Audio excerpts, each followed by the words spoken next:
Nice. We did it. How much time did it take me?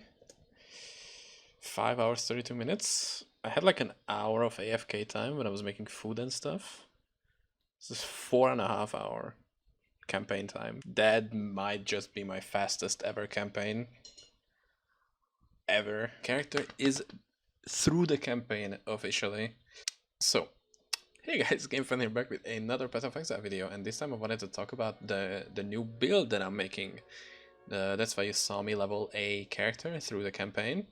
I'm an Ascendant. I've been wanting to do this build for a while now, and yeah, this league I'm finally getting around to do it. Anyway, about the new build.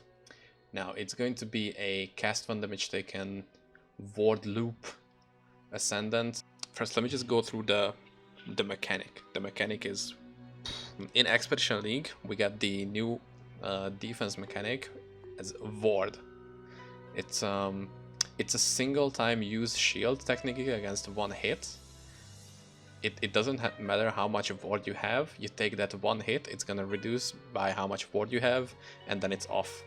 You could take 1 damage, you could take 1,000,000 damage, it's gonna take that damage, obviously by how much ward you have, and then it's gonna go away for like 5 seconds. But if you're using this special Olros Resolve flask, which means that the ward does not break during its flask effect. So that means that essentially you are getting a flat damage reduction equal to how much ward you have. I think we're gonna end up around like 1,200-300 ward, which means we are going to have a permanent 1.2k, 1.3k shield as long as the flask is up. And as I said, it also has a cast 1 damage taken part. That is also important because it's gonna reduce the damage we take to my life, which is really important, but it's gonna count the full damage taken to my to a cast 1 damage taken jewel. And we're going to be using this heartbound loop to have some minions dying constantly. So we're going to be taking 420 physical damage, blaze it, on minion death, and it's gonna count towards all the different cast 1 damage taken setups I'm going to be having. The main idea will be we will be using anomalous summon skeletons. Anomalous is the special quality that's not gonna allow them to take damage for 2 seconds after they've summoned, so they cannot die earlier than we want them to. We want them dying in a very specific time interval, so it's not gonna mess up the loop, and it's just gonna be automatically summoning and killing and summoning and killing minions. And we will be taking a bunch of damage mitigated by all the ward we have, and we're gonna be recouping life, because there is this mechanic. For example, here 12% of damage taken is recouped as life, and we're going to be taking insane amounts of damage, and we will have insane amounts of life recovery from it. We'll be using a Skin of the Lords for 100% increased global defenses, because ward is a defense and it's gonna bump it up nicely. Also +2. Currently I'm saving up the currency because this is actually kind of an expensive item set. This is like 19 divines, this is 11 divines. This was, I think, 1 or 2. This was 1 or 2 again.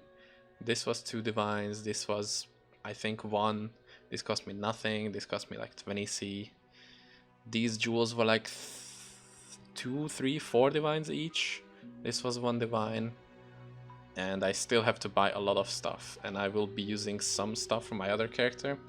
I don't want to sell my cast on Crit Inquisitor because I want to have a separate character. I don't want to be making new builds by selling the old ones. I want to have the old ones to farm currency, and I will be using this to just experiment once I get to like Uber Lab and level 70, 80, 90. I will plan to get this character to level 100 as well, but right now I just want to do my skill point quest, my Uber Lab, and get some leveling done. So yeah, next video about the build is gonna be when it's actually working to some extent. And then we'll do some Uber bosses with this, because that's what I plan to do, and maybe Sim 30 and whatnot. But yeah, that's it for the video right now. Anyway, see you in the next video, guys. Bye!